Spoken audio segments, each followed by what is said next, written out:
जळोनी स्नेही बुडती आ तरी मागील झडपती ती मरणोत्पत्ती उन्मत असो सर्व ज्ञानवंत गुणवंत आदरणीय वंदनीय वयोवृद्ध तपोवृद्ध अधिकार संपन्न श्रोते मायबाप माता मावल्या लहान थोर या सर्वांच्या चरणावरती नतमस्तक होतो। गुरुवर्य गुरुनाम भगवान बाबा, गुरुवर्य गुरुनाम माऊली दादा, संत सद्गुरु बाळू मामा यांच्याही चरणावरती साष्टांग प्रणिपात करून भक्त शिरोमणी हनुमानजी यांच्या समोर साष्टांग लोटांगण घालून वेड्या उक्त्या शब्दामध्ये कथेचा अनुवाद या ठिकाणी करण्याचा प्रयत्न करीन। कथा गोड आहे, परंतु ज्यावेळेस ही सर्व बघा ज्ञान असल्याच्या नंतर वयाचा विचार करायचा नाही। आपल्याला जर आपल्या कोणी हिताचं सांगत असेल तर तो मुलांना जरी वडिलाला उपदेश केला तरी तो चालतो, शास्त्र पुराण असं सांगते। पण सध्या आपण गुतलो कुठं त्याच्या समोर मी बसायचं का, त्याचं मी ऐकायचं का, आणि ते काय ते तर माझ्या समोर होतं हे आपले विचार येतं संकोचित। पण इथं आती काय आपल्या वडिलाला सांगत होते राजा रावणाला, महाराज पिताश्री ऐका जरा तुम्ही म्हणले तुमचा संपूर्ण असणारा या ठिकाणी नाश होईल। आणि इथं कशी अवस्था झाली, ते पतंग असणारा फुलं पाखरू जसं त्या दिव्यावरती असणार काय करतं, गिरट्या घेतं घेताना स्वतः घात करून येतं। कळतंय ना माझं बोलणं, मराठीच आहे का? तुम्ही तसं का बघायला, मी का पाकिस्तान मधून आलोय का काय, कुठून नेमकं? बोला बोला बाळूमामाच्या नावानं असं फ्रेश बसा ना, आता 2च मिनिटात संपत आहे। आपल्याकडे काय नसतंय, हा म्हणजे एक गाव 2 तुकडे, मला काही एवढं काही जुळत बी नाही, त्याच्यामुळे आपला धावत्या भागामध्ये सांगण्याचा प्रयत्न करील। तशी अवस्था या राक्षस मंडळीची झाली आहे। प्रभू रामचंद्र म्हणजे एक असणारा या विश्वाला प्रकाश देणारा दिवा आहे, आणि त्या दिव्याभोवती अशा फुलपाखराने किती जरी गिरट्या घातल्या तरी अशा राक्षसी वृत्तीच्या दिवाचा त्या ठिकाणी काय होत असतो, घातच होत असतो। या मात्र हे तुम्हाला ओळखू आलं नाही म्हणून त्या ठिकाणी मुलगा वडिलाला सांगत होता, सर्वांना आपल्या कुटुंबाला सांगत होता, ऐका रे जरा आता तरी सावध व्हा।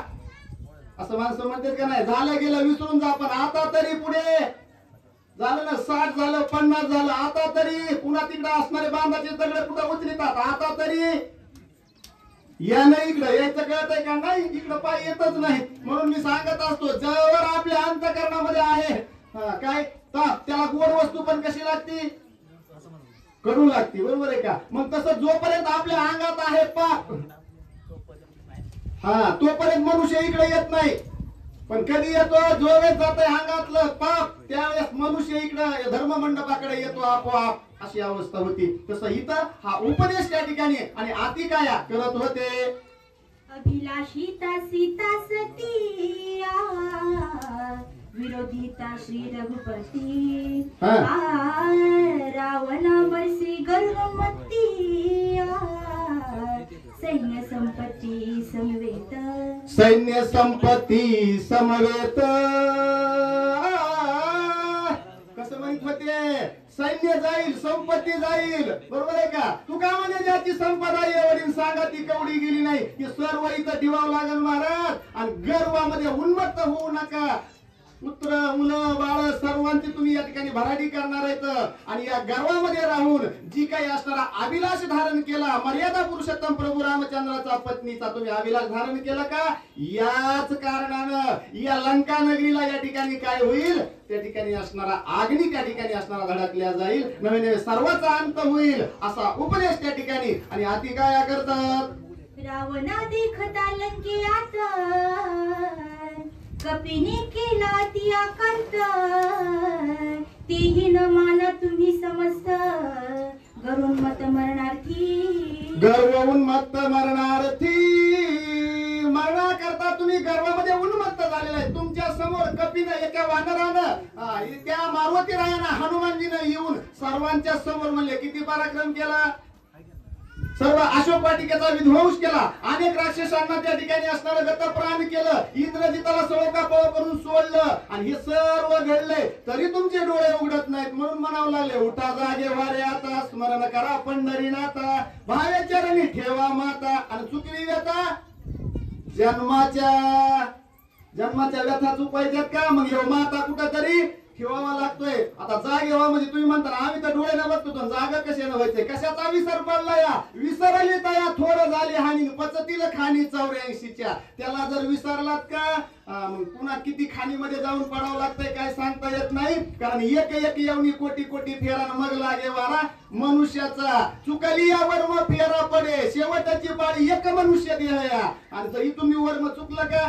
मग पुन्हा तिथं जायचं अजून फिरून असणार. मग किती वेळेस जन्माला यायचं किती वेळेस असणार मृत्यूला प्राप्त व्हायचं. याच्यातून मुक्त व्हायचंय का तर त्या प्रभू रामचंद्राशी म्हणले काय करा तुम्ही असणारी शरणागती पत्करा सावध व्हा असं सांगू लागले. बीड सांडोनी बोलिलो कठीण वा वा या लागी माझे लोटांगण क्षमा करावे संपूर्ण बाळ भाषण हे माझे. ते जमलं पाहिजे.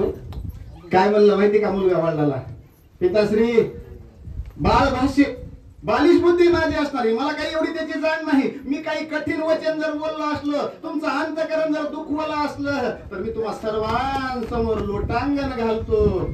मला क्षमा करा करा क्षमा अपराध महाराज तुम्ही सिद्ध. बरोबर आहे का. आणि तसं मग लोटांगण घालतो म्हटले कारण माझ्याकडून काही जरी चुकीचे शब्द गेले असेल पण हे कळायला पाहिजे मी चुकलो बरं का. आणि चूक मान्य करावं माणसानं. झालेली चूक जर मान्य केली का तिथं सुधारणाच होते महाराज. पण मी चुकलोच नाही म्हणले का मग पुन्हा आणखी तसं त्या अंधारातच भटकत या अज्ञानामध्येच राहत या. तसं इथं अति काय म्हणले महाराज तुम्ही सर्वजण माझ्यापेक्षा वयानं ज्ञानानं सर्व गोष्टीनं श्रेष्ठ आहेत.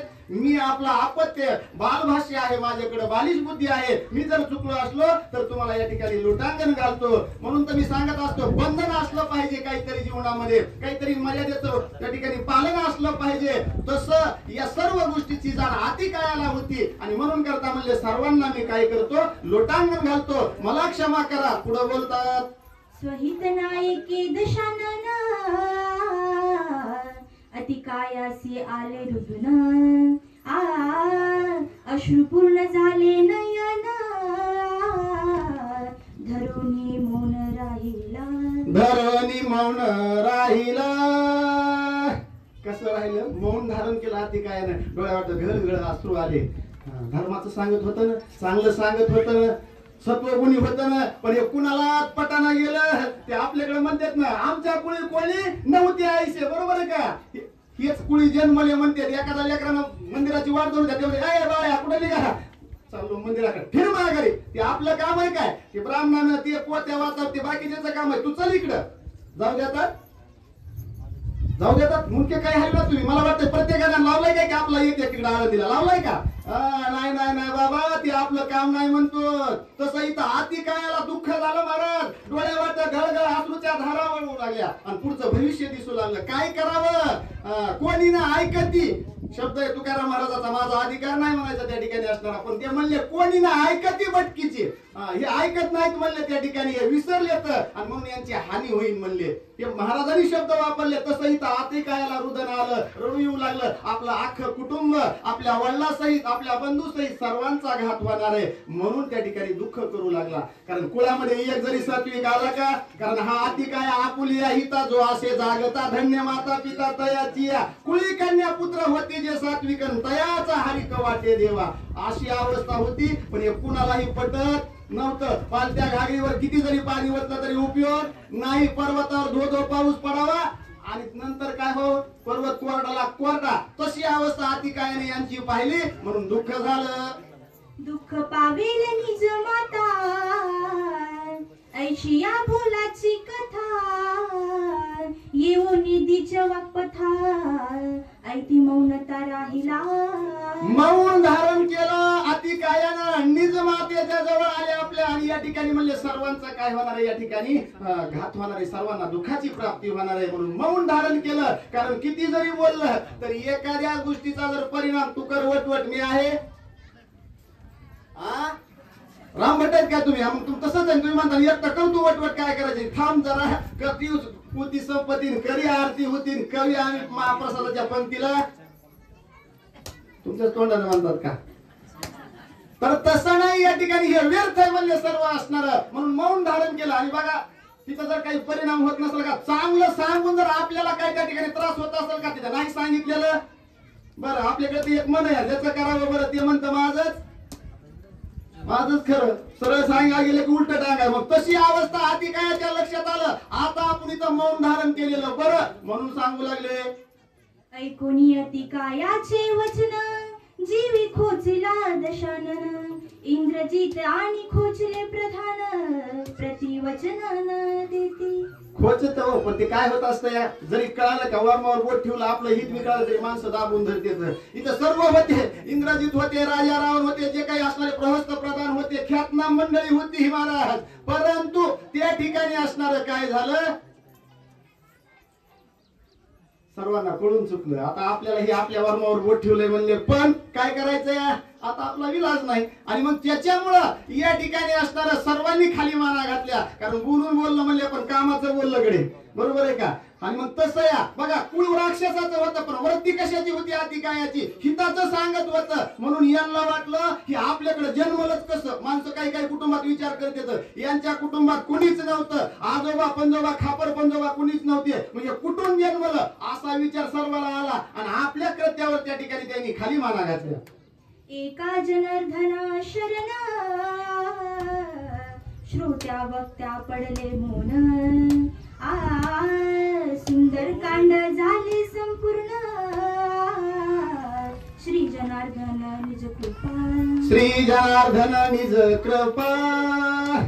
या ठिकाणी जनार्दन स्वामीला नाथबाबांनी शरणागती पत्करली आणि सांगितलं, बाबा या ठिकाणी श्रोत्याला वक्त्याला मौन पडलं त्या ठिकाणी. आणि जी काही हे सर्व असणारं ज्ञान अमृत, हा सर्व असणारा कथाभाग इथपर्यंत मी सांगू शकलो, तुमच्या पुढे मांडू शकलो, त्या माझ्या जनार्दन स्वामीची कृपा आहे. कारण गुरुच्या कृपेशिवाय काहीच होत नाही. म्हणून तर माऊली म्हणतात, श्री गुरु सारिका आस्था पाठी राखा इतरांचा लेखा कोण करी, राजियाशी कांता काय भीक मागे, मनाची याजोगे सिद्धी पावे, कल्पतरू तळवटी जो कोणी वैसला, आणि काय उने त्याला सांगा जो जे, ज्ञान देव म्हणे तरलो तरलो आता उतरलो गुरु कृपे. गुरुच्या कृपेशिवाय काही होत नाही. म्हणून माऊलीच म्हणतात